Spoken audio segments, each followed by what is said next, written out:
Good afternoon, everybody, and sorry for the slight delay, but here we are live from the province of Friesland. It's as flat as a pancake, but it's very windy today. This is the Elfsteden race, edition number 2, just only number 2, but we're basically racing the iconic Elfsteden Tocht. I will tell you a little bit more about that later. My name is José Bain, with me is Brian Smith, and Brian, this seems to be everything that's left from the peloton. With the original, just a bit of housekeeping. Originally, we had a group of 7 riders, and then we had a bit of kind of crosswind action, which meant that another group went across, including Olaf Koy and Jasper Philipsen. One is called also at the back here for Uno X and the reds and the yellow. So it looks as if we've got a group about just over 20 riders, including the 7 riders from the original breakaway. Yeah, we've got a few teams here with multiple riders represented. Jumbo-Visma are here with Olaf Koy, Eduardo Affini and Lars Boven. Alpecin de Koning have 4 riders in this first group, with Jasper Philipsen, Edward Plankaart, Taminio and also Fabio van der Bossen. And this is an aerial view of our breakaway. The Tour de Titema Unibet cycling team, they're here with 2, with Hartijs de Vries, one of the 3 riders from Friesland, and Davide Bomboy. Also Volker Wessels are here with 2 riders. They are in the black, blue and light blue, with Timo de Jong and Max Kroone. We have Huub Arts and Tim Marsman also in the dark blue, but with the bright yellow helmets of the Metec Solawat team. And then some riders on their own, like Søren Werenskjold, very important rider of Uno X. We have Tour Dens of the Flanders Baloise team. Luka Meskec is the only representative for Jayco Alula. And one man from Germany, Josh Huppertz. That is the composition of our first group. Remarkably, no riders from Team DSM Firmenich, and just only 1 rider for Jayco Alula. Also 0 riders for Intermarché Circus Vanti. And then we're talking about the World Tour teams not represented at the front. I'm trying to find a time gap. The last I read was about a minute between the 2 groups. But that was already 30 minutes ago. But Brian, remarkable is that some of the bigger teams, also Q36.5, not represented at the front. So there is still a possibility for the peloton to do something. Well, let's see. Let's see what pictures we get. I covered the race in Germany yesterday, and Q36.5 missed out completely. They were pretty much chasing all day, and only had 1 rider left in the peloton at the end. So, you think with a lot of these riders racing yesterday that they might be a little bit tired, but no. And that wasn't an easy race yesterday. And I think everybody knows that in these sort of races, it's a lot better to be in the front than in the back foot, and that's why we've got some of the favourites, some of the kind of fastest sprinters in the world. Oh, this is already looking pretty tricky here. We have Olaf Koy, number 11, on the wheel of his Italian teammate Eduardo Affini. Yeah, this race, it's 204.8 kilometers long, and it's inspired. It's actually almost the iconic Elfsteden Tocht, which is a cultural heritage here in the Netherlands. We're racing in the province of Friesland, which is all the way in the northeast of the country. One of the 12 provinces of the Netherlands, and home to the 2nd official language of the country, namely Frisian, a province that was and still is to a degree fiercely independent, but especially a couple of 100 years ago, fighting the dominance from the provinces of Holland, because as you might know, Holland is actually only the western part of this country. The Netherlands is the entire country. So the Netherlands is not Holland, but Holland is in the Netherlands. Well, that is a little bit of a lesson. There's some really cool YouTube clips where you can actually find that. But yeah, the chasers, as we can see, led by the team of Jayco Alula. Last year's winner is racing with number 1, Elmar Reinders. But also on the team they have Dylan Groenewegen, Luke Durbridge, Hamish Mackenzie, Blake Quick and Zdeněk Štibar in what looks to be one of his last races as a professional. He wants to continue, Brian. Zdeněk Štibar is what he said in an interview, but it doesn't look all too good. But he wants to continue one more winter because, of course, next year in February, the World Cyclocross Championships are in Tábor in the Czech Republic. But yeah, he said in an interview with the Nieuwsblad that it's not looking very promising for him to find a new team. Here we're back with our first group. 2 riders there of the Tour de Tietema Unibet team. Søren Barendskjold indicating the feeling, the sentiment of the day, Brian? Well, I don't think he's got much to kind of worry about. He's in the front group. He was in the front group yesterday in Munsterland, and he's in the front group yet again today. To actually get here, you know, you have to have some form. You have to position yourself in the right place.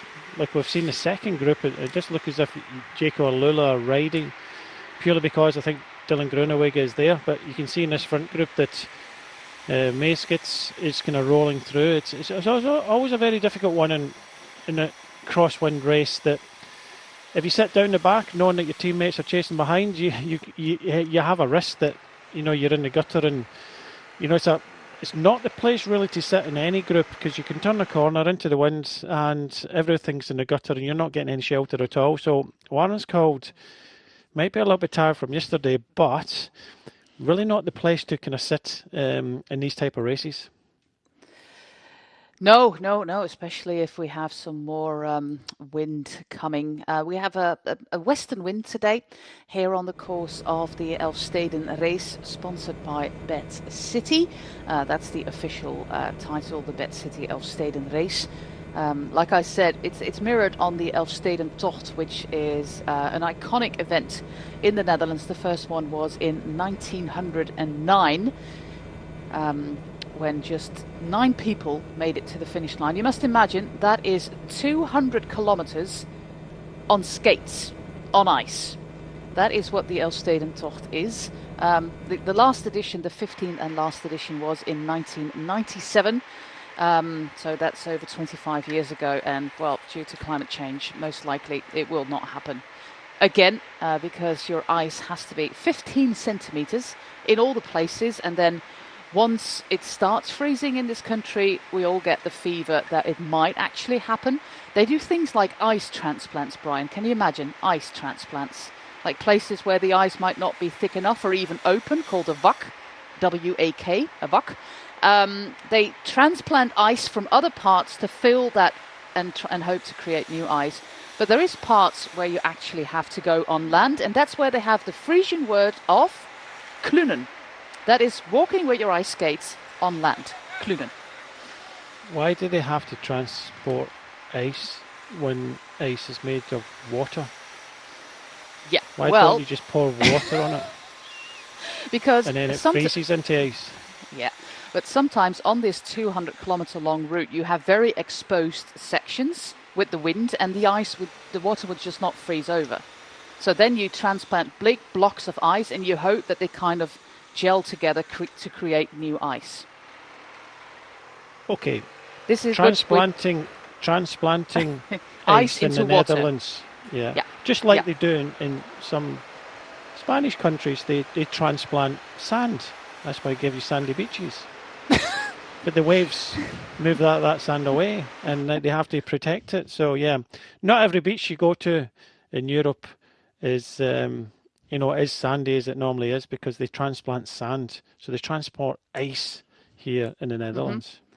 Yeah, well, the last edition was 1997, and I remember it really well because I was doing my paper round still. It was in my last year of high school, so I had my paper round at 5 in the morning, and normally everybody was asleep.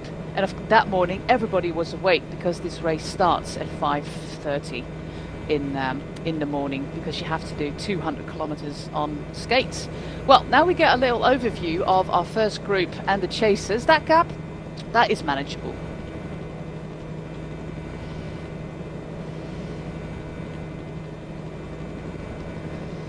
Let's go back to the racing. 114 riders on the start with the World Tour teams of Jayco Alula, Jumbo-Visma, Alpecin de Koning, Intermarché, Circus Vanti, DSM Firmenich. We have the pro teams of Q36.5, Flanders and UNOX, and then all the Dutch Continental or Third Division teams, plus Team Lotto Kernhaus. That is our field, 114 riders. A race, like I said, it's only the second edition, Brian, but yeah, we have some serious problems in this part of the world, in this country, because the police in North Netherlands has already said that they are going to withdraw the support for bike racing next year. And without police in the Netherlands, you can't organise a bike race. Civilians are not allowed to do the jobs that the police do. So if the police says, okay, we're not helping out next year, this race will not happen. The Ronde van Drenthe Women's World Tour race will not happen. So it's a bit a difficult situation. It's a capacity problem, because out of all the motorbike police officers we have, only a handful, well, a little bit more than that, but only a small number are actually qualified to do bike races on the open roads. And that's how we end up with a really low number of bike races in general in the Netherlands, especially if you compare it to Belgium or France for that matter. And now in the north of the Netherlands, which is home to 3 of the pro races that we have, the police have said, well, next year we're not doing this anymore. And then some people ask me, well, can't you just hire the police to do it? No, you can't. Not in the Netherlands. You can't hire the police. So they do have a pilot right now to see if civilians can actually be the traffic marshals and stop traffic. But in order to be able to do that, you have to change the law. And since our government just fell, we have elections next month and then about 9 months of formation usually. It will take at least 2 more years before we are there. So things are not looking really good for edition number 3 of this race. So let's enjoy it while it lasts, because Did they give a reason why they've decided not to do it? Yep, staff problems. Because these cops that do as a second peloton is now so they've not got enough coming back. They've not got enough people to do it. So yeah, the law has to change. In the UK, yep, we've got the NEG, National Escort Group, that can fill that kind of hole and do a very good job. Yeah, but that's not allowed just yet. Officially, normal people, civilians, don't have the authority to stop traffic. And if you decide to just ignore the civilian on the side of the road and you continue on bike or foot or car, in the worst case scenario, you have a big problem. If you ignore the police, you have an even bigger problem. Like I said, we only have about 130 of these motorbike officers, and most of police capacity in sports nowadays goes to completely unruly football hooligans and to try to keep them in check. So we hardly have any pro races left in this country, and when it comes to junior races or younger, it's becoming almost impossible to do races that are not circuit races. You know, the one that we did on the European Championships, it's a circuit race. It's easily manageable, but this is from point A to point B. It's open roads, and police says we don't have capacity. We need to focus on our other jobs in controlling traffic and that sort of thing. Have they thought about closing roads? That probably won't go down well in this country. People, in general, in the Netherlands are not really keen on authority. And we've seen it in the past in races in the Netherlands where roads were just closed and people think, well, I don't care. I'm just going to continue on my Saturday afternoon shopping anyways. So let's enjoy the race, Brian, while it lasts. And I'm happy that we are live with you here from Friesland as we are making our way to the north quite shortly. We're just on our way to Stavoren, I think, at the moment. And the Elfsteden race has its name actually from the 11 cities. It doesn't have to do anything with Elf on the Shelf, Brian Smith, like you said before, and Christmas. There were 11 cities in the province of Friesland who had city charter rights. And they basically made a skate race along these 11 cities, which caused a little bit of a problem because to the north of our start town of Leeuwarden, we have a place called Dokkum, and that is completely out of the way. So in the skate Elfsteden Tocht, you basically have to go one way to Dokkum and then exactly the same way back. It's completely useless extra 50 kilometers, but hey, they have city rights, so you have to go to Dokkum. Balk is one of the 11 cities, and that is where we are now.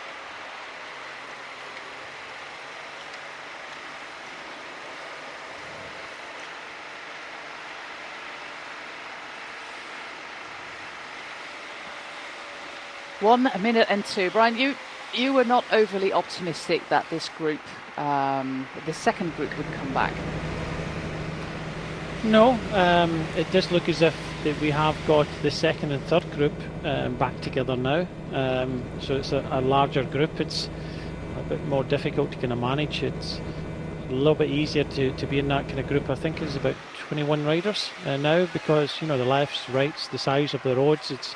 It's easier to manage, but you have to ride. You can see the flags flying. It's pretty windy, as it normally is in this part of the world, but it does depend on the other teams. We saw that yesterday, and Intermarché were riding a little bit behind. Jaco Lula, although they've got Maesgets here. DSM were riding. They were well represented in Munsterland yesterday. 5 riders in the front group, which split early on in crosswinds. Q36.5 not represented at all at the front. Don't think there's anybody from the X-Speed United Continental team, but of the kind of bigger teams, DSM is probably the biggest one, along with the Intermarché, that are not represented here. And I think when we look at the front of the peloton, they will be the teams doing the majority of the chasing. Can they do it? That's the question. I think anybody never seen Munsterland yesterday, go and watch it again. Maybe not the whole 5 hours, but it's the last hour. It was a long day, and the group in front never really got much more than a minute. And I've got that kind of general feeling with the riders that are here, we might have that scenario yet again, 2 days in a row. Yeah, look at the flags there on the side of the road. We're now into a headwind sector. We're all the way on the southernmost tip of the course. We just left Stavoren behind, and Stavoren is on the coast of the former Southern Sea. If you look at the map of the Netherlands, in the middle there's a huge freshwater lake that used to be a sea, but they closed it in the 1930s to create a big inland lake. And in that lake they created an entire new province after the Second World War, especially for agricultural purposes, but also for housing, because there was a huge shortage of housing and of land after the Second World War. So we just left Stavoren behind, and we're making our way to Sloten, or Sleert, as they call it in Frisian, and this is the southernmost tip, and this is also the only part where we have a little bit of a tailwind. After Sloten, we move back northwards, and then it's a crosstail, and then that final part is extra super dangerous when it comes to echelons.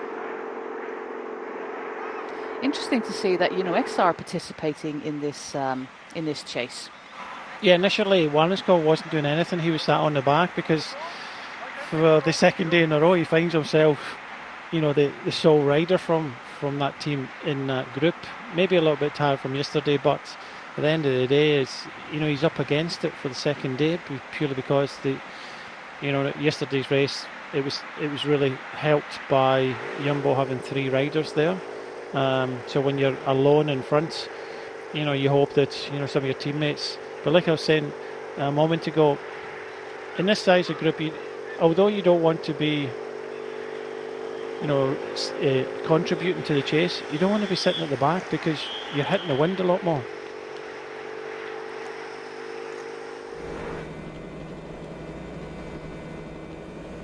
And this is that chasing group at about a minute.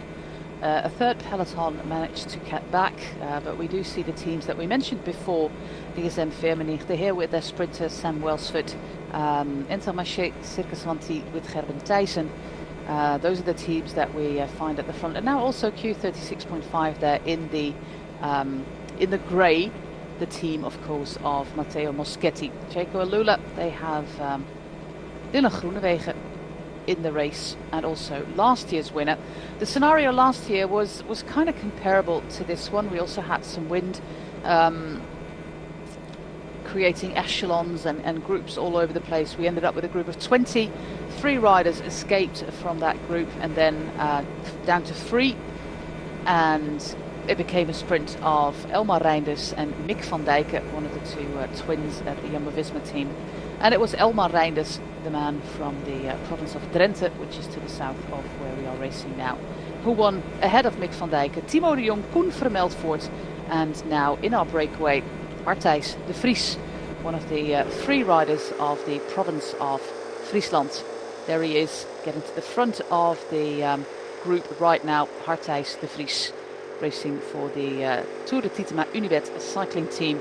Ambitious team who wants to take a step up next year, go into the Pro Conti ranks. We've already announced some riders. Sadly, they are saying goodbye to Harry Tenfield. He doesn't have a spot on the team next year anymore. I think it was meant to be last year with reindeers winning this race, what they call it, the elf race. It should be about Christmas. This race. Palm. It should be. It's got Christmas written all over it, elves and reindeers. But yeah, it was a windy race, and I think the profile today, some of it actually is negative, is it not? It is. Yeah, it is absolutely under sea level, like most of the Netherlands actually. The entire western part, right until Utrecht, where we had the start of the Tour de France a couple of years ago, and also most of the provinces in the north. This is Sleet, that is the Frisian name. In Dutch it's called Sloten, and it's the smallest of the 11 cities of the Elfsteden Tocht. And here's the water that we were talking about. We don't see a lot of water in the peloton, but that is for the ice skaters. But you can also do this as a tourist. There's a big cycling route. Of course, you can download the GPX to do that, but you also have these signs on the side of the road to do your 200 kilometers Elfsteden Tocht yourself. I think they always do it on the longest day every year, 21st of June.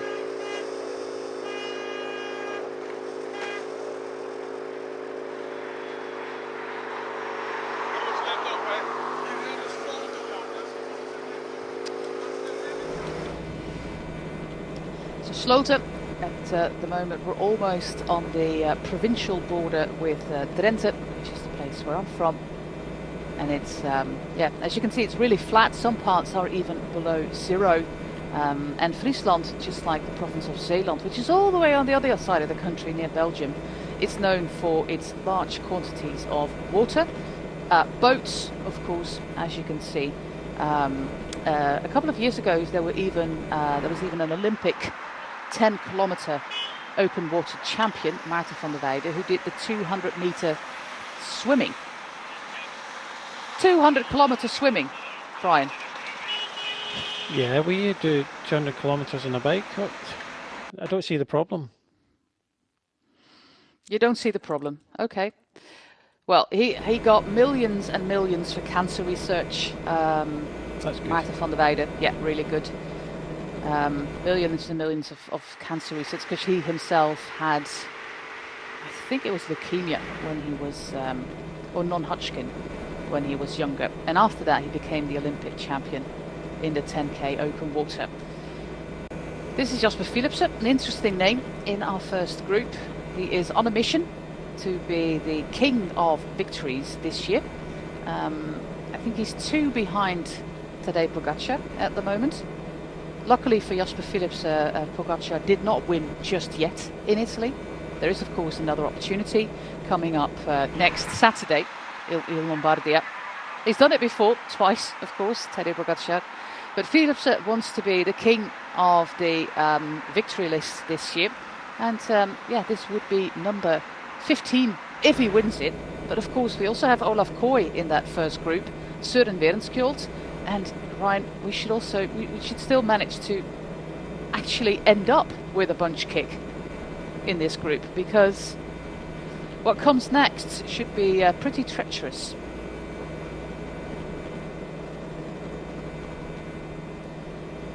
Well, this is the highest point of the province of Friesland. The highest point of our race is actually 10 meters above sea level.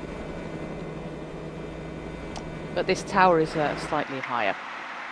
Here we are at the back of the peloton with our man Brett Walters. There he is, the national champion of Granada. The second most famous athletes from Granada after Kurani James. Back to our first group. I'll give you the names yet again. Luka Meskec is representing the Jayco Alula team. He's the only one of his team. Jumbo-Visma have got 3 riders at the front as we have some action already. Look at the flag there at the side of the road. Jumbo-Visma have got 3. Olaf Kooi, Edoardo Affini and Lars Boven.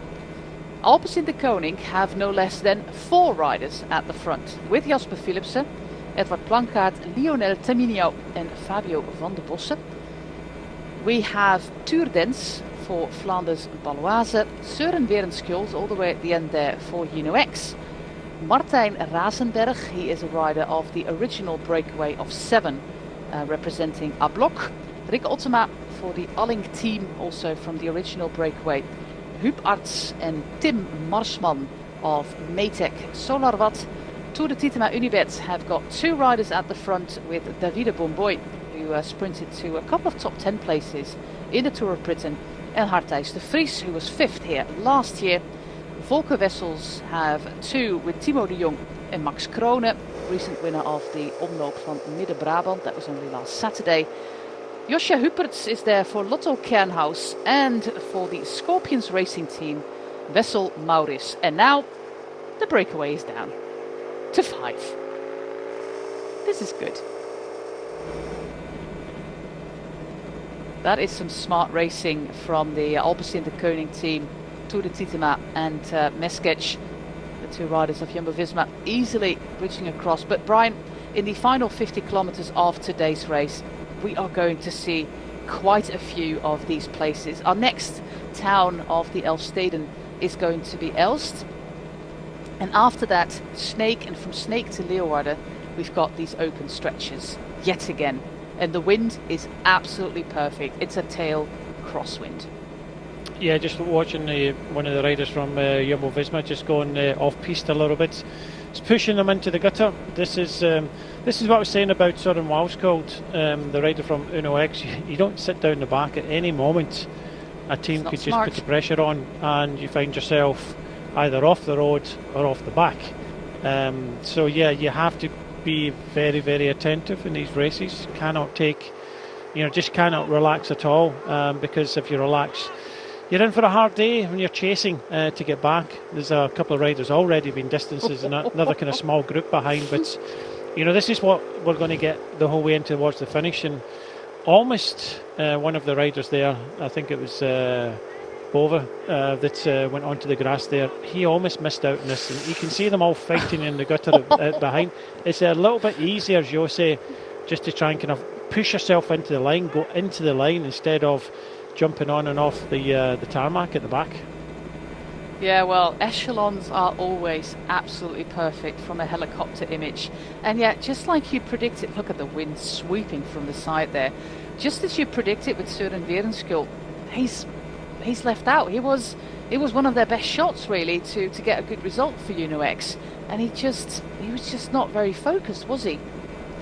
You just see these, I don't think it's past lay-bys and things like that. As soon as they open out, the rider at the back is kind of diving into it just to get a little bit of moment of shelter. But if you don't go through, the riders at the front will just move over to the left-hand side or their right-hand side. So it's a case of you have to ride. No matter how you're feeling, you have to ride. Otherwise, the stronger riders will just move over and you'll find yourself in the gutter.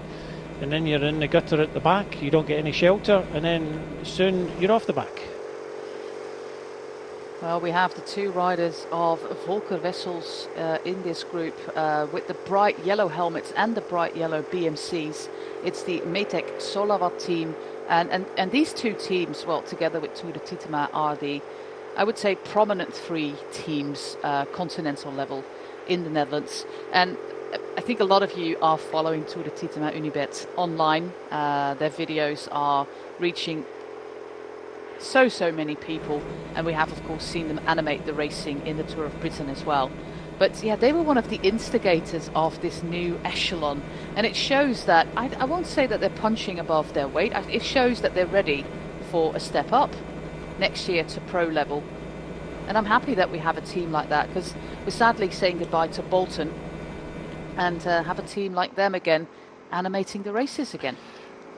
Yeah, Warscott has to be careful here, because he needs to jump in this line quite quickly. He cannot just kind of drift down towards the back, because what's happening in front is happening in this chase group as well. You've got to remember, this road is only so wide. You can only fit so many riders in there. Dylan Groenewegen is right on the inside on the left-hand side, so they have been riding, but that increase in tempo at the front, this gap is holding. Yep.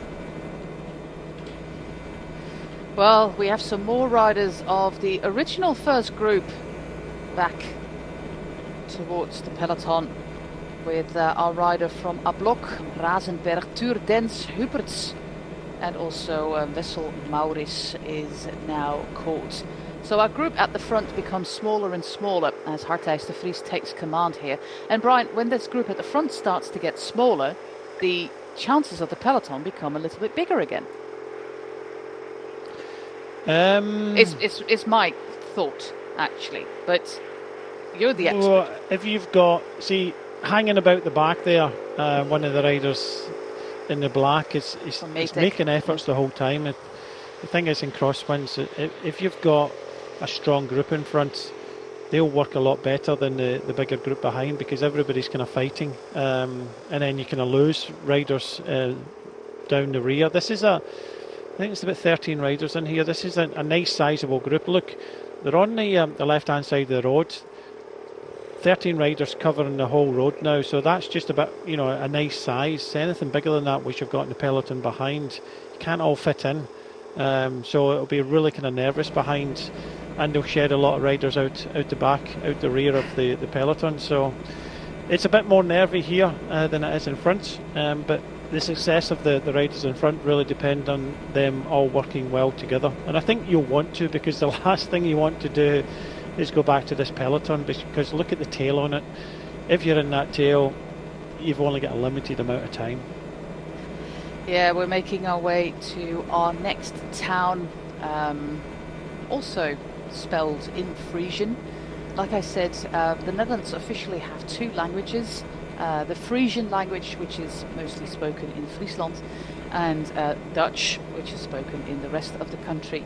But even if you live all the way down south in the country, you're officially entitled to have your official government documentation in Frisian.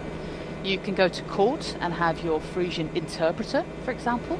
You have to have your laws written in both languages.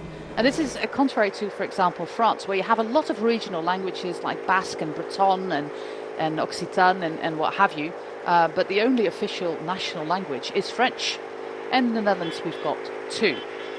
And Frisian, yeah, the people here are very proud of their language. The kids learn it at school, so they're bilingual. And all the place name signs are bilingual as well. And we've got one rider from Friesland in this first group. That is Hartijs de Vries of TDT Unibet. The other two are Elmar Abma, very young rider still, just 19, and Björn Bakker. So we lost a few riders. Edward Plankaart is gone for the Alpecin de Koning team, so they lost one of their riders. So now Jumbo-Visma and Alpecin de Koning, they are 3 each.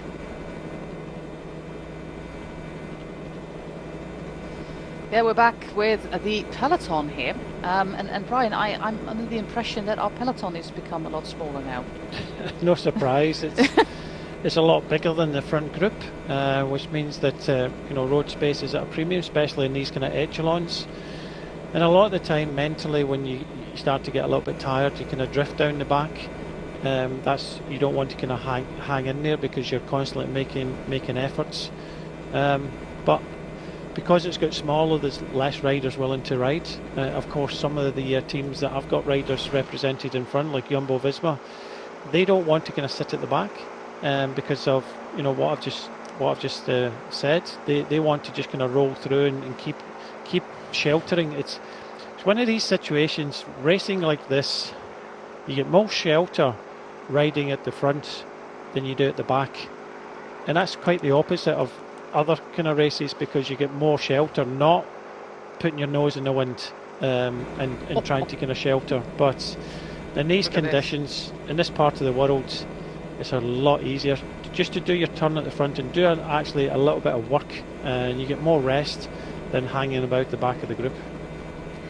We're now racing on the main road. On the left you see the by road that is usually for cyclists, for tractors and that sort of vehicles. A lot of kids here in the north of the country have e-bikes nowadays. If they have to go to high school, they use the e-bike because of the distances. Quite often it's 15 kilometers. I had to do 10 when I was younger.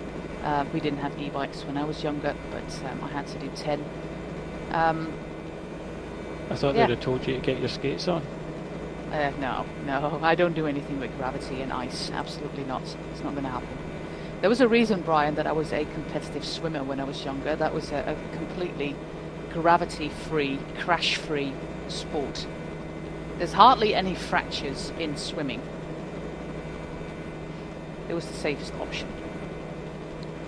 But these are absolutely wonderful roads. We just saw an aqueduct. If you can see it, you can see the canal here and the cars going underneath, cars and bikes as well.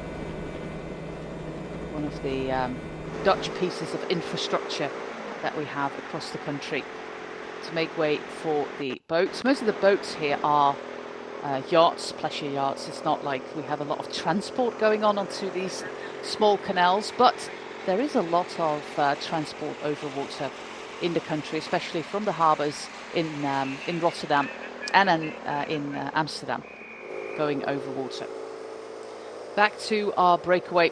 That is becoming ever smaller, but the distance on the top of your screen is getting smaller as well.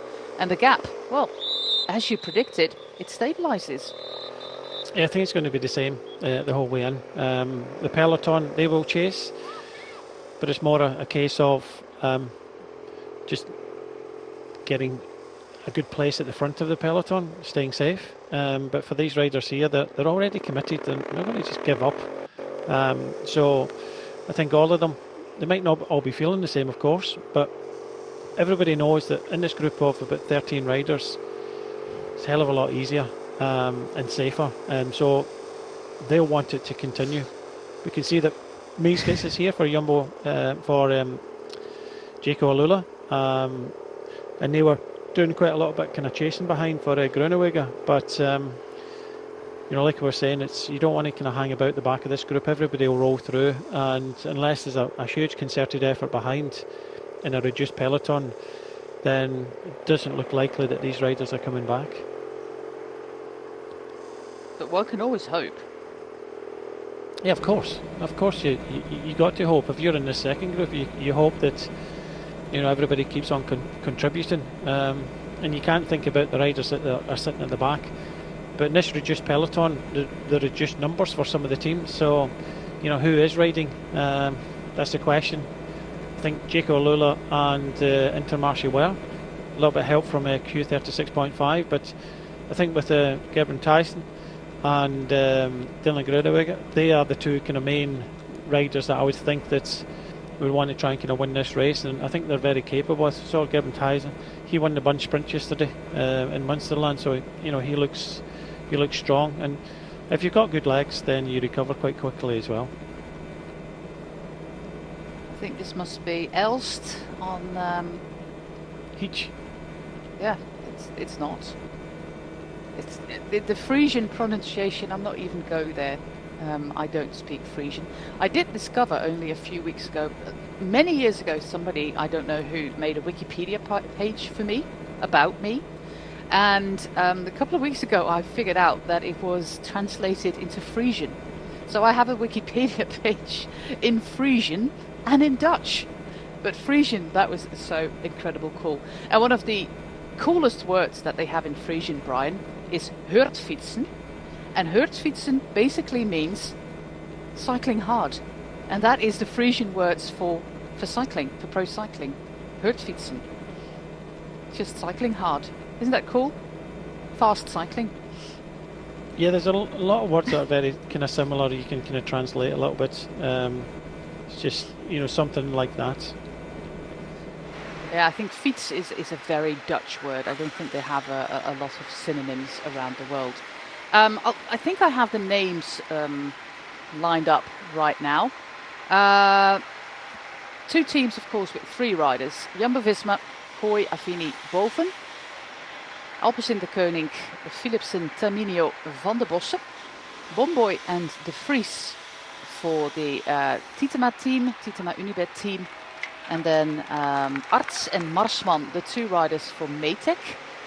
And then riders on their own, Mesketch for Jaco Alula, Ottema for Allink, and Max Krone. I think that is the composition of our first group right now, as we are making our way to Elst, and after that to Snake.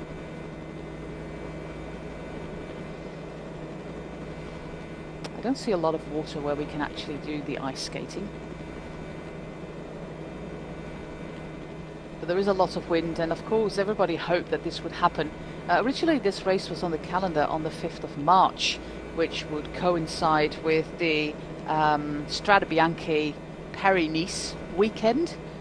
And they decided to postpone it all the way to October and to do it especially on the day after the Münsterland Giro, because I think it's about a 200-kilometer drive, 170, 200-kilometer drive from Münster to Leeuwarden, where we had our start. So that is perfectly doable. And by doing that, they tried to attract the big teams to this race yet again, and it worked. Yeah, it's a 1.1 race since 2 years, so it's a proper pro race. And yeah, they decided to make that combination with Germany. I think a little bit better field than we had last year.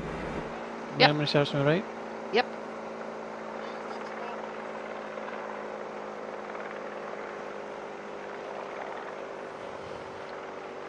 It's always absolutely wonderful to see the peloton battle the wind and the dynamics that come with it.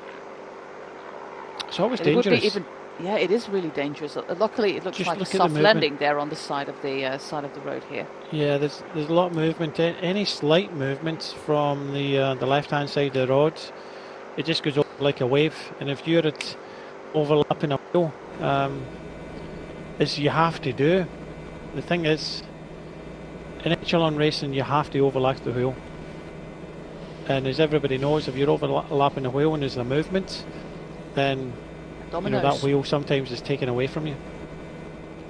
Yep, it could be dominoes. Look at that, absolutely lovely images. On the open land, we are now making our way to Elst. That is going to be the next town on the horizon. And from that part on, we go in a northeasterly direction, and the wind today is west. So we keep at risk for these echelons. And yeah, Mesketch sees the danger right there. There was no road left after Olaf Kooi. He had to move up, otherwise he would lose that wheel. Yeah, it's constant being aware, constant, making these kind of small efforts.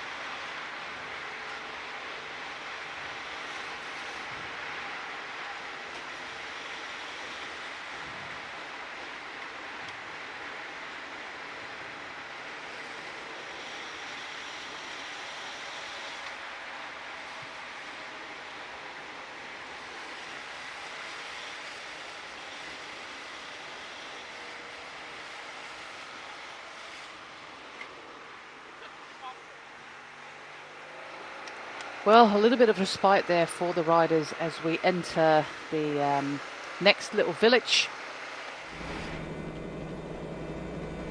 Look how incredibly picturesque this is, Brian. You don't find this in the Highlands. Or in Paisley, for that matter. No. That's all I'm saying. But not that far away. There was Not that far away.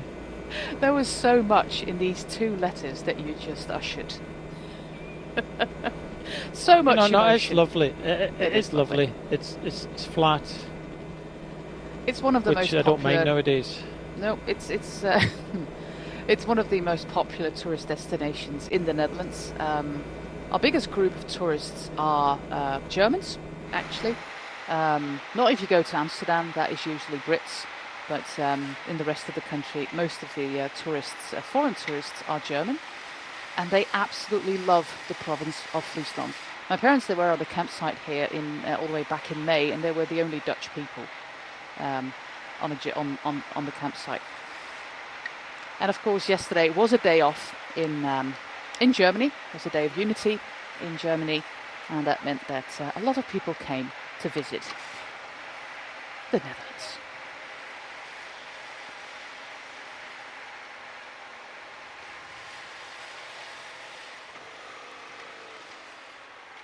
Next to the train station, and then we make our way to the next.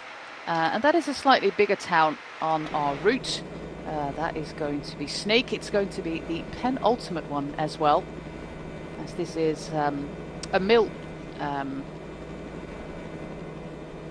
for wood. Wood mill. Yeah, I'm glad you worked that one out. Sometimes I lack the vocabulary to do any words outside of cycling, but this one was like there. you could almost hear me thinking, could you? You could almost hear me think, like, what kind of yeah. But of course, back a couple of hundred years ago, all the power that was used here was either turf, and a lot of the lakes that we have here in Friesland are basically former turf. They dug out all the turf and that filled with water. There's one exception, that's called the Vlussen, and that was created, that's also the deepest lake in Friesland. That was created by the Ice Age, actually, 160,000 years ago, with the glacier ice and the rocks and everything being pushed down south.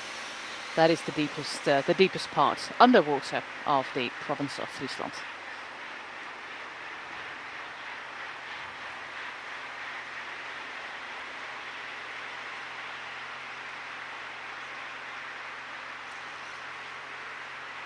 It's good to see the continental teams from the Netherlands in action here in this race.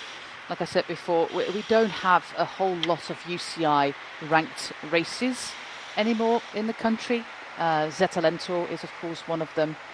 We have the Ronde van Drenthe in March, Amstel Gold Race of course, Volta Limburg, and that's I think it. UCI 1.1 and up. Veenendaal. Yeah, indeed. Yeah, you're right. That's also one. But that's 5-6 races for the Netherlands, which is one of the biggest cycling countries there is. It's all down to policy and due to the fact that, policy decisions. Sadly, because in Belgium you got like 100,000 bike races, and here we only have a few.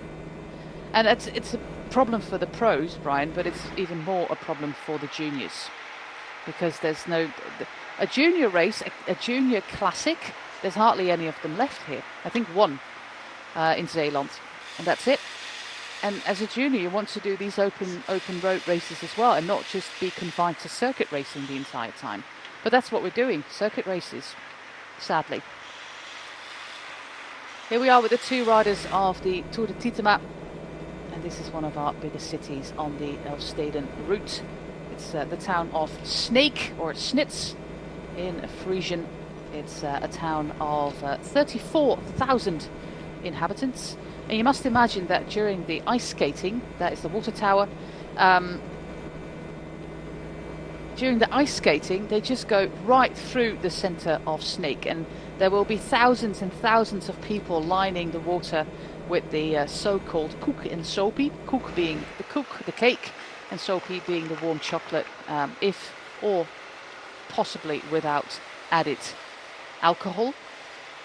I'm assuming Maybe. Some of the bridges they have to duck under. Open, yeah, exactly. And if they are too low, Then you go back to what I explained on top of the broadcast, the thing called klunen, which is walking on your ice skates. You just put a protective cover on it and you go around the bridge, that just put carpets on, and you walk off the ice, over the carpet, and then continue on the other side of the bridge. For some of them are just, you just can't open them. They're fixed. Look it up there's like plenty and plenty of documentaries and old footage of the Elfsteden Tocht on YouTube for you to enjoy. This one here is a bit, you know, you got a lot of tall people in the Netherlands. Tallest in the world, yeah. But for the riders, this passage to the town of Snake gives a little bit of respite, doesn't it, Brian? Strange name for the town, doesn't it, Snake? Snake, yeah. Doesn't have anything to do with Christmas this time. Yeah, you wanted to stay in your theme. We don't have a Christmas snake. That's not a thing. But it's a lovely, lovely little city, Snake. The third largest town actually in Friesland. We now move towards the capital again. This was our 10th city of the 11 cities race. And now we're making our way back to Leeuwarden, where we started at 11 a.m. this morning.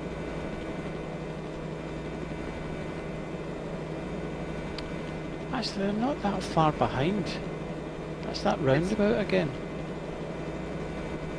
I wonder if they are not really getting a little bit closer, Brian, because our timing has been stuck on the same 52 seconds for quite some time. 52, yeah, here's 58. that kind of left-hand turn. So yeah, it's panning out around the now. minute. Hopefully we'll be get just to the left. It's like spot the group in the front. Not spot Wally, spot the group. There they are. We're just leaving Snake, so hopefully we'll see that visually with the group behind, but I don't think they can hang around too much. They need to get organised if they want to try and kind of stay away. There's a lot of shoe tightening going on right there. We do know by now that you can become a world champion with your shoes untight, but it's not the preferable way of riding. Apparently you can win races in one leg as well. Yeah, you can. It's incredible.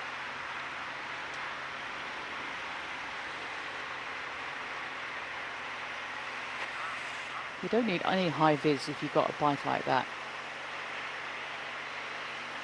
This is Rick Ultima. He's been around for quite some time. One of the most successful riders on the continental circuit in the Netherlands. Really friendly guy, but never really.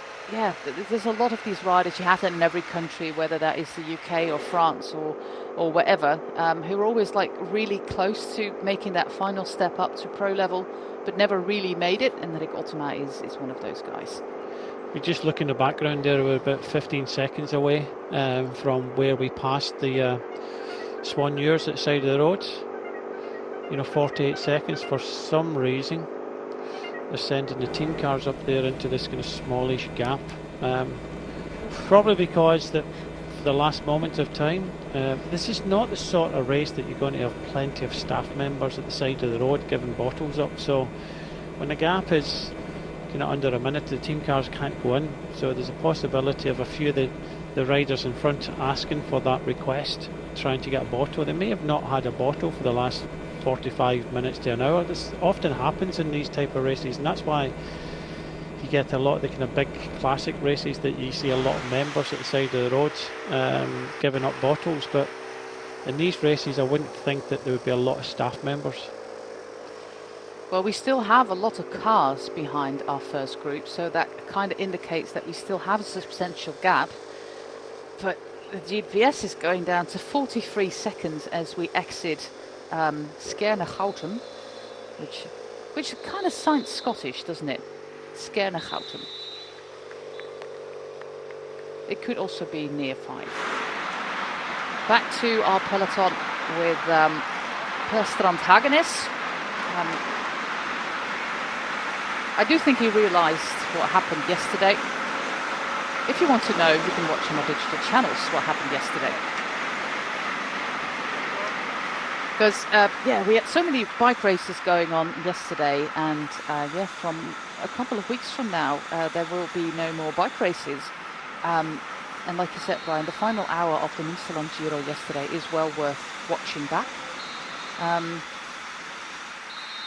And Pestrand Hagenes was one of the riders in that race there with number 14. He likes this part of the world. He's obviously Norwegian, but he likes this part of the world because all the way at the start of the season, he won the Ronde van Drenthe, which is just 60 kilometers, 70 kilometers south of where we are racing right now, in absolutely abysmal circumstances. And that was his first big win. Pestrand Hagenes, an important rider, especially since Visma has indicated that they want to stay involved in cycling and as a main sponsor for the team, and they are not putting demands on the table, is what their marketing manager said, that there need to be Norwegian riders on the team, but they have a few talented ones there in the under 23 squad, and Pestrand Hagenes is absolutely one of them. The other huge talent that they have is Johannes Staunenitz. Both of them are making their way to the Jumbo-Visma World Tour squad next year, or whatever name it is going to have. The cars, Brian, are gone, and we saw on the overhead shot that the peloton is now really getting closer. You can see them just behind, just about 30 seconds. They'll know that as well. I think the cars came up because it was a considerable amount of time since they got a feed, and they came through that feed station and saw others get handed up, and they didn't have anybody, so they came up. Luckily the group is a size that you can come up alongside. I think it's 15 or less you can come up alongside and feed. But just look at the way that they're starting to ride at the front. They don't want this group to come back, so there's a bit more pushing on the pedals in this front group, and I think looking at the peloton you can just see I think it's for them, it's kind of now or never. They seem to have the momentum. They seem to have quite a few riders wanting to help out the chase. With Uno X, Warnsko's not there. Timur Jaco Alula, but they just have to watch putting rider. I know he's just chasing the motorbike here, trying to get shelter for himself, but moving riders into the gutter is not possibly the right thing to do if you want them to kind of help out.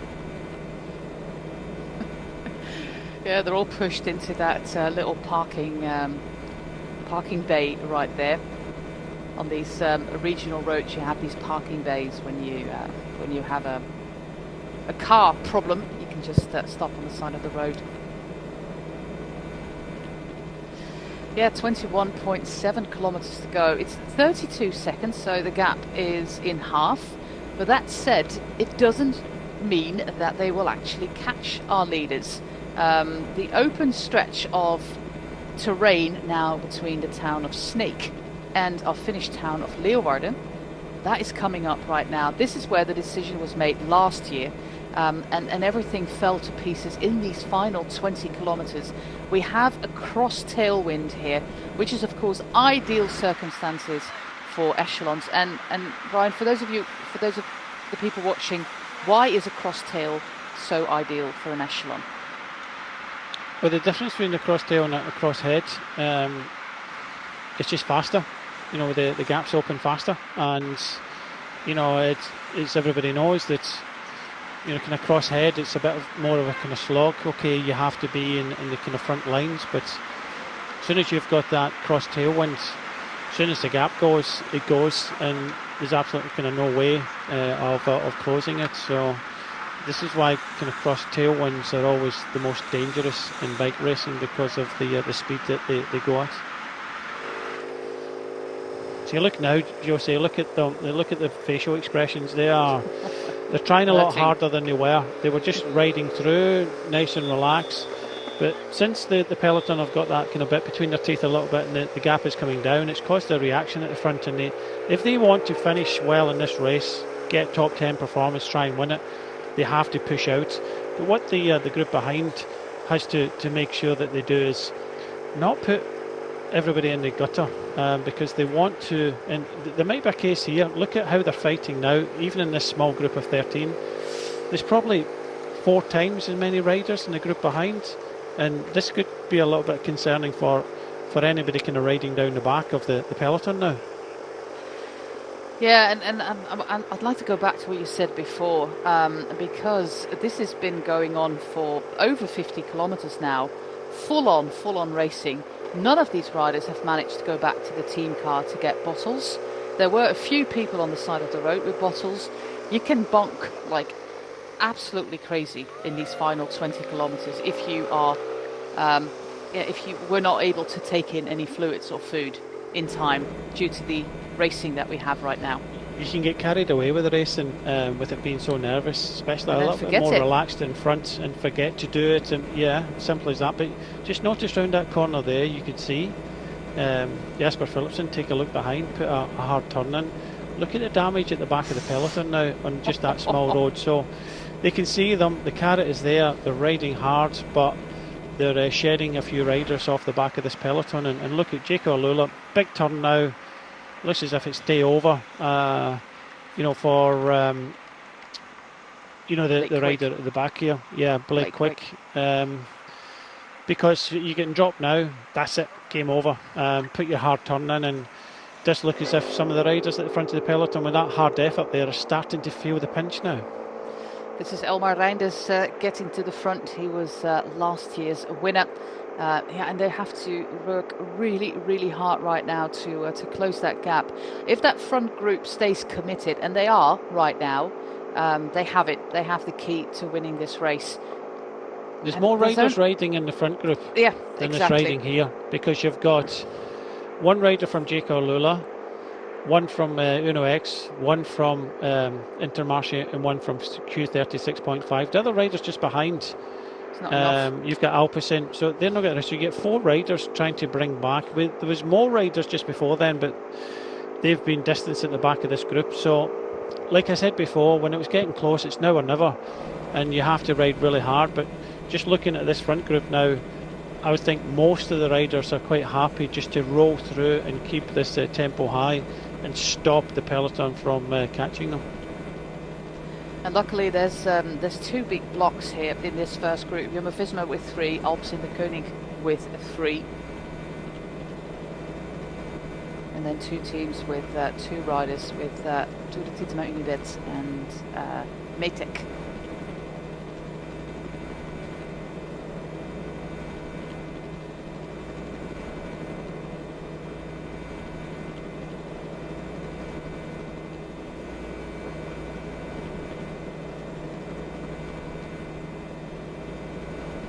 Is Edoardo Affini.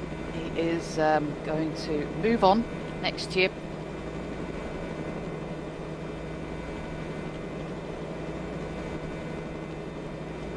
Leaving the team where he spent the last... Oh no, he's not moving on. He signed a new contract. I thought he was moving on, but he just signed a new contract. So I did hear something, but I did hear it wrong. He just signed a new contract for another 3 years. Hopefully... that will still happen.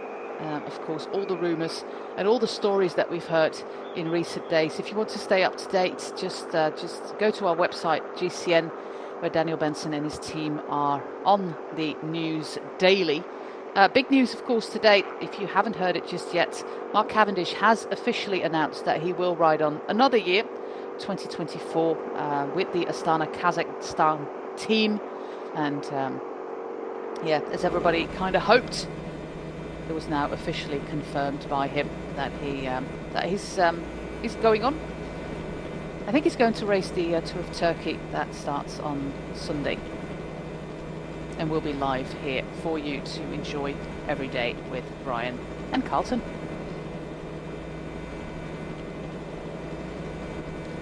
I think that that passage through the town of Snake, Brian, was the moment, and now the gap is going out again. Yeah, was that just slight kind of surge in pace from the peloton? It has caused a little bit of damage, but we're seeing a reaction from the front. But you can see some more teeth now at the front of the race. They know that they have to ride. The interest for me now is Philipsen and Coy coming into the finish together.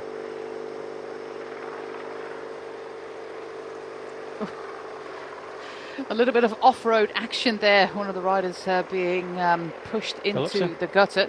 Yeah, Philipsen.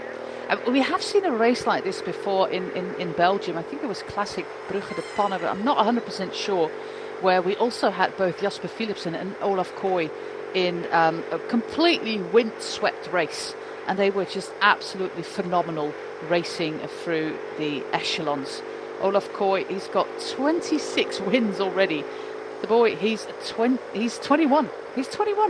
So awfully young, but already so many wins. But he's going to take on Jasper Philipsen today. Another one. Yeah, that's Stibar. So that means that Jaco Alula, they are basically down to, I think it's only Groenewegen left with Elmar Reinders now in that first group. Yeah. Work done there for Cyrus Monk, the man with mullets. 36 is another rider that was riding at the front. So when that happens, you know, you are really giving it more than you can handle at the front. You know, trying to kind of hang on. You can just see the stress here of these riders kind of hanging on the back. But I don't think it's not going to come back 36 seconds. In other races, you would think that 36 seconds, 13 kilometres to go, yeah, they'll get caught. But the interesting thing for me is it's 3 against 3. 3 Alpecin Deceuninck against 3 Jumbo-Visma. The two kind of powerhouses battling it in. And I think would they want it to come to a sprint? I think they will. It's the other ones that I'm worried about. The other riders in the breakaway, how are they going to try and win? The problem is, if the speed is kept high by Alpecin Deceuninck and Jumbo-Visma, it gives you a very limited opportunity to try and, you know, go solo or go on the attack because the pace is so high. What I also noticed just now, Brian, is that from the breakaway, nobody's been dropped for the past 20 kilometres.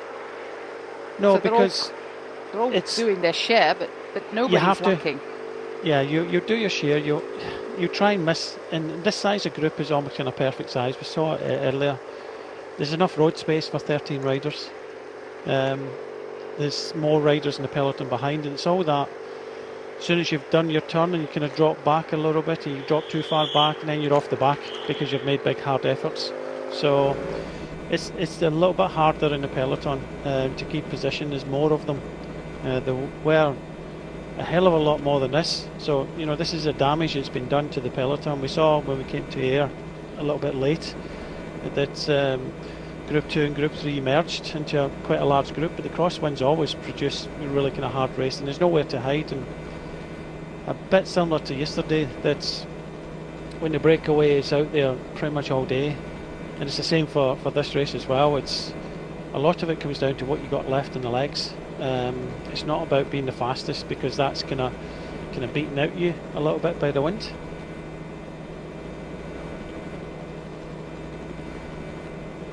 Look at how incredibly flat it is here in the north of the Netherlands. Friesland, the Bed City elfsteden race is our last race of the cycling season in the Netherlands. We started way back in March, and now we finish it off here in Friesland, one of the 12 provinces of the country, with our breakaway 3 riders, Alpecin Deceuninck, 3 of Jumbo-Visma, 2 for Tour de Titema, Unibet, 2 for Metec, and then a few riders on their own, including Luka Miskic of Jaco Alula. Yeah, we're making our way to the capital city of the province of Friesland, where we have our final few kilometers in the urban area, less open, alongside the Haringsmaat channel. There is a possibility that you could do something there, but up until 3.5 kilometers to go, this is the kind of roads that we're staying on, the open roads where the wind is your main rival. Back to the peloton here with Rhett Waters, a man from Granada, all the way at the back of the peloton of the X-Speed United team. But it would be interesting to see, Brian, who's doing the work at the front. We saw some Intermarché the last time we checked. Yeah, Jaco Alula, Intermarché, Uno X, still the three teams that are at the front, but they've lost a couple of riders. I think you say Reinders was the only rider left for Dylan Groenewegen. So 3 riders trying to bring back 13. It's going to be very difficult. I think almost impossible. Gerben Thijssen is there. Dylan Groenewegen just kind of sitting back and waiting, but they'll be waiting to sprint for 14th place.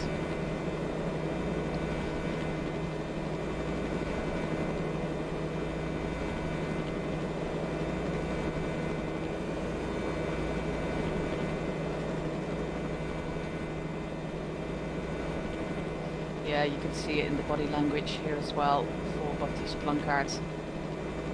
His job is done. It's only one rider left for the team, and of course Gerben Thijssen is still in there.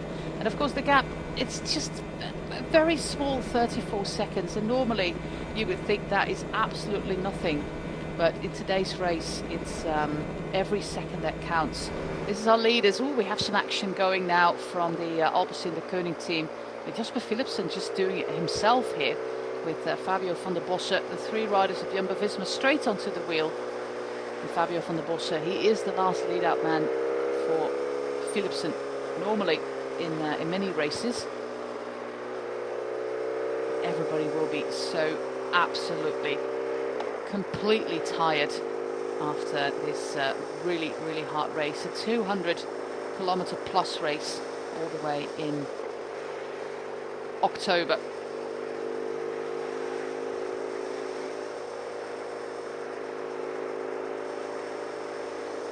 Both of them raced yesterday, both Jasper Philipsen and Olaf Kooi.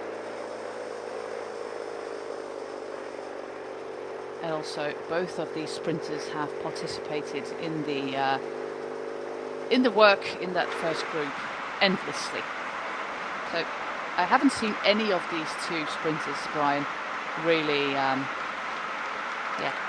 slacking. No, you can't.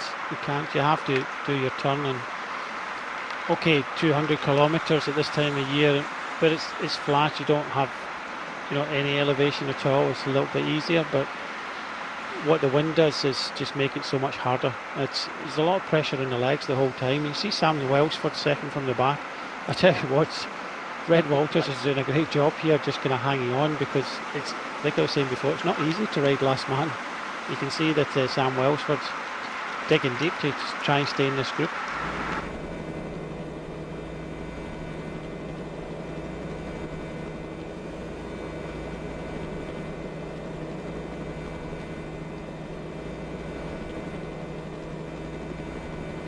Seven kilometers left to go as we are going to cross the railroad. There it is. And then we are making our way onto the main road into the capital of the province, into Leeuwarden, which of course traditionally is also the start and finish town of the ice skating spectacle that is called the Elfsteden Tocht. About 100,000 people live in Leeuwarden, and it's one of the oldest city actually of the north of the Netherlands. These are the outskirts with the town of Goutum here with the red roofs at the front, but on the horizon we have Leeuwarden, as they call it in Frisian.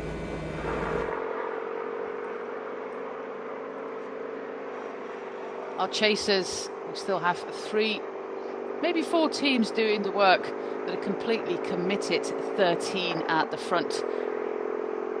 What can Luka Meskec do as a sprinter? We have seen that Davide Bomboy has done quite well in the sprints in the Tour of Britain quite recently, being in the top 10. He might get himself a podium place today, which would be a fantastic result, of course, as the last race of the season for this fledgling new team. But yeah, we're just going to look at the battle between Kooi and Philipsen. I can't see it any other way. No, I think that's going to be the case. Kooi and Phillips are definitely the 2 fastest sprinters here, and if we had one fast sprinter here, then it would have changed the complex of the race. But I think Jumbo-Visma and, by the looks of things, Alpecin de Koning are quite happy to put this down to a sprint. it's all the others. Mies gets will be thinking, well, what can he do? And as for some of the other teams in here, the kind of non-World Tour teams, just getting on the podium. Like you said before, Bomboy is a rider that I noticed during the Tour of Britain. So there's definitely an opportunity for a top place. And some of these riders might have come in and targeting a top 10 or top 6, and you know they can tick that box off after the day. You have to say that Unibet team, the 2 riders here, they stand a chance. But at this pace, and they have to keep this pace up, they can't skip a beat, purely because the gap is still only about 37 seconds, which means that you know they have to continually do their turn. There's a few riders starting to kind of miss a little bit at the back, but this pace is, it's just so high at the moment, it's just very difficult to see any attacks that go. Are Jumbo or Alpecin going to play a tactical on the way in? I don't think they are. I think they'll just put it down to a sprint and let the fastest and strongest man win. Here we are, Leeuwarden, or Leeuward, as the Frisians say. Big city, big hub for schools as well, hospitals, you name it. But most of the headquarters of the big countries, big companies and everything are in the west of the country. This is the northeast, 3 provinces, Friesland, Groningen, Drenthe. And Friesland is our host today as we enter the final 4 kilometers with Eduardo Affini, Olaf Kooi at the front, followed by Huub Arts there of the Metec team, the team with the fluo yellow helmets, and behind him we find the 3rd rider for Jumbo-Visma with Lars Bomen. Neskej is behind, then the 3 riders for Alpecin, de Koning, Philipsen, Taminiau, Van der Bossen. We also have Rick Ottema, Max Kronen still in this group, Tim Marsman, and the duo of the TDT Unibet team with local rider Hartijs de Vries. He was 5th last year, Hartijs de Vries. Race was won by Elmar Reinders. But it looks like we are going to have either a Dutch or a Belgian winner. This is the sign for the final 4 kilometers. So the GPS is slightly ahead of us. So we still have a kilometer to go here on the outskirts of Leeuwarden. We're just going to follow the canal, which is just outside of view, and then make our way right into the city centre of town. I did see 4 kilometres, didn't I, Brian? It was 4 on the side of the road. Or did I see that wrong? Yeah, no, I think it was. I'm just looking at how this is kind of playing out. Jasper Philipsen, just inside 3 kilometres, as I say, the ticker goes, just prepared to ride. No attacks coming yet. And like I was saying, with the pace of Jumbo, Visma and Alpecin de Koning, it's a very difficult one to see how this is going to play out. The only thing I can think of is if the 2 Unibet riders get together and actually go together instead of trying to go on their own.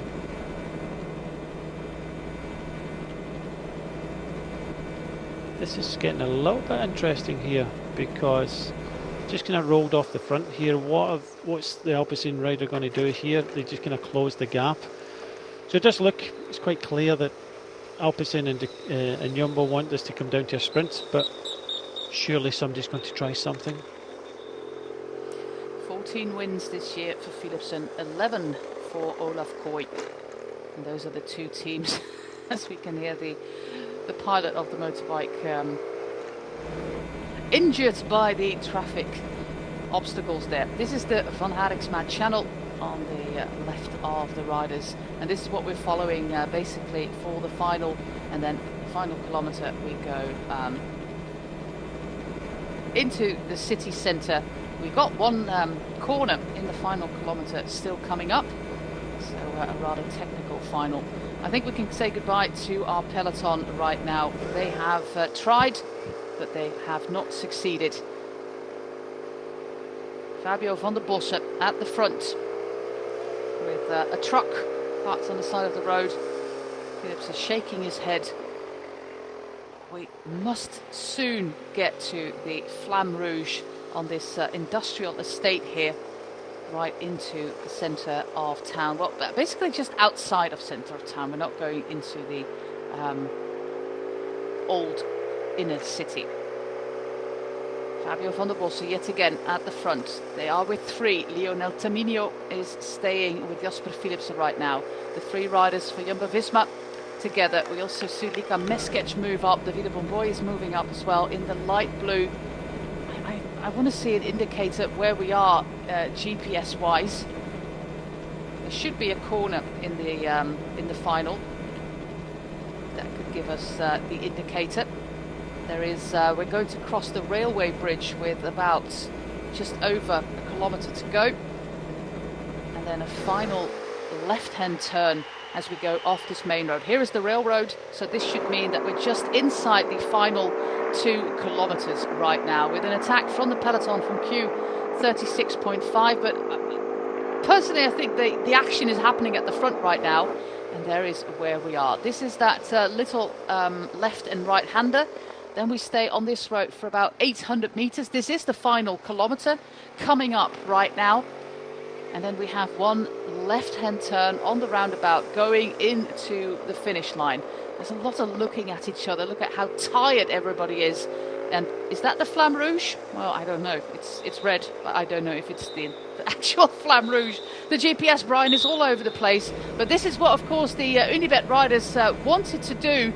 They want to try Hartijs de Vries. He is the local rider. He is a man from Friesland. The Flamme Rouge was there, and he tries on this side of the road. And now it's up to Jumbo-Visma to try and catch Hartijs de Vries. He was injured really, really badly earlier this season, but managed to come back. A little bit of elevation here for Hartijs de Vries as we go over the water, and Jumbo-Visma have caught him. It was a courageous attack going into the final kilometre, but it was not successful. But they still have Davide Bomboy for one of the top 5 places. But for now, it's Olaf Kooi, and on the wheel of Olaf Kooi we have Jasper Philipsen. Tanino is going on the wheel of Kooi now. This is that final corner, the final roundabout, and then we go into the finish straight. The cameras are here. The final lead out for the Jumbo-Visma team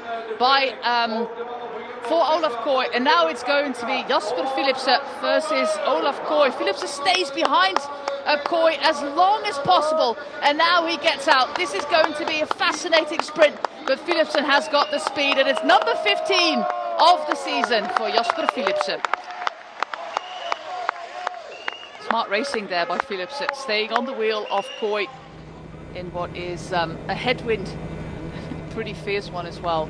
Jumbo-Visma came to the front with Kooi just a little bit too soon then. They kind of left him at the front. I think he opened up far too early. In fact, the wind is coming slightly from the left to the right, pushing everybody into that gutter. I think Philipsen had to come round the windy side, but I just think that Olaf Kooi opened up far too early there, and fastest sprinter in the world had the power to come round the windy side. Just look as if Gavin Tyson won the bunch sprint there from Dylan Groenewegen. But yeah, win number 15 for Jasper Philipsen today. They played that well. I have to say, Unibet attacking in the run-in. I was just waiting for somebody to go, but in the end, it looks as if they rounded off the podium. Well, on the 11th of June. This man won the Elfsteden Ronde in Bruges, in Belgium. And now on the 4th of October, he wins the Elfsteden race in Friesland. So, yeah, winner of 2 Elfsteden races this year, Philipsen.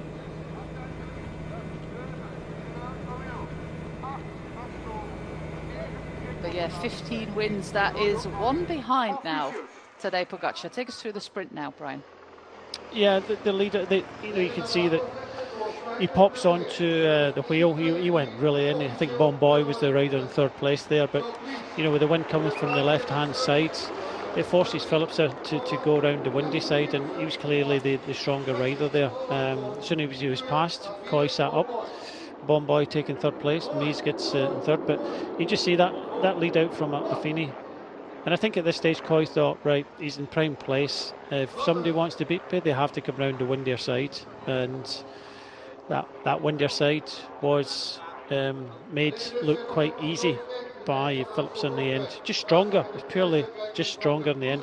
These sprints are at the end of a race like this are different to anything you normally get. I said it during the commentary. It's not always the fastest. It's the fastest and the strongest. It's what you've got left in the tank, and definitely it was clear that Phillips had much more than anybody else.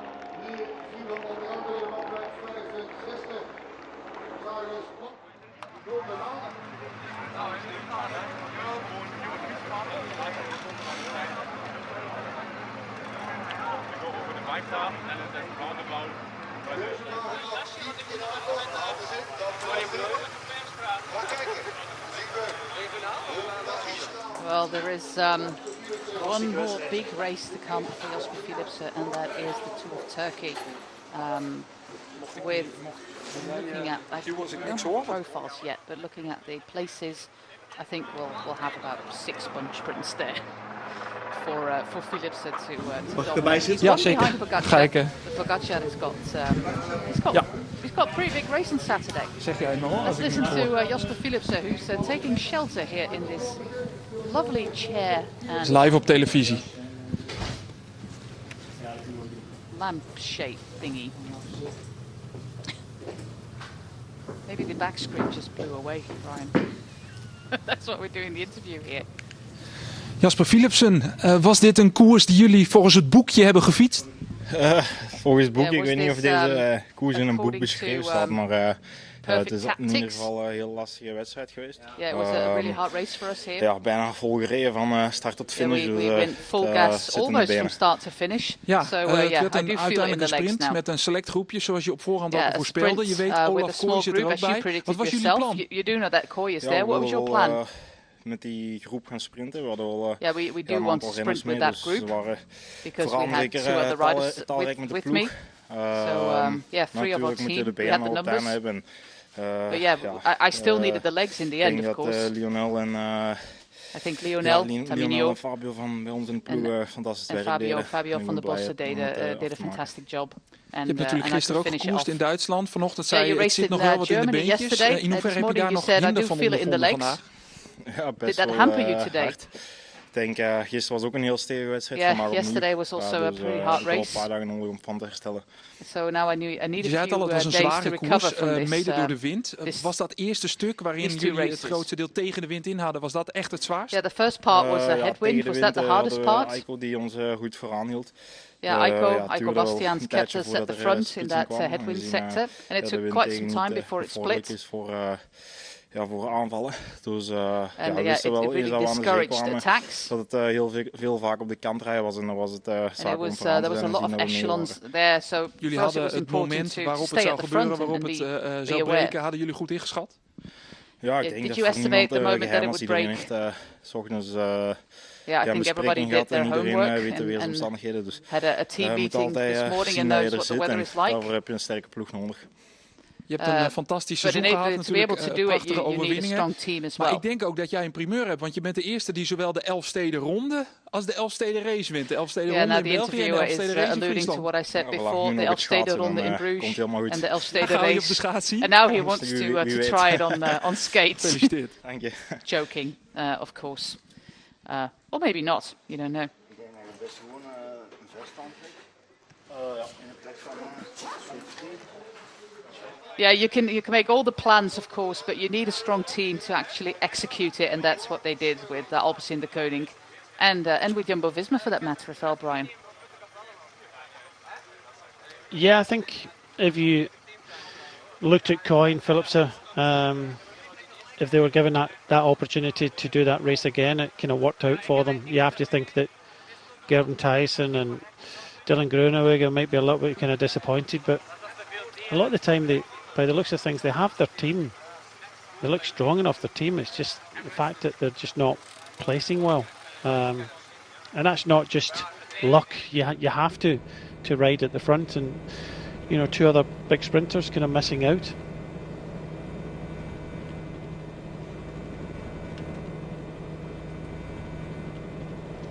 We do know the top 5 with Jasper Philipsen, Olaf Kooi, Davide Bomboy, Luca Meskic and Huub Arts was the number 5. Seems like we don't have a top 10. So that concludes our coverage of the Elfsteden race here in Friesland with another win, number 15 for Jasper Philipsen. Do join us for the rest of the week. We've got some wonderful Italian racing for you.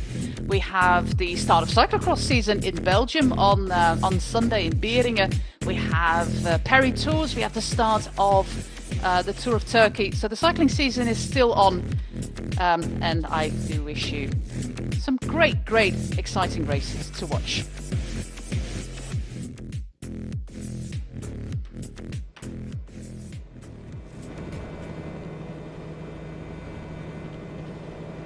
I wonder what that cage is there on the top of the church tower. There was a cult in the Czech Republic where they had their foreman, a Protestant cult, their foreman Johannes Hus, and they basically hung him from a cage on the church tower. But that was not in Friesland, that was in the Czech Republic.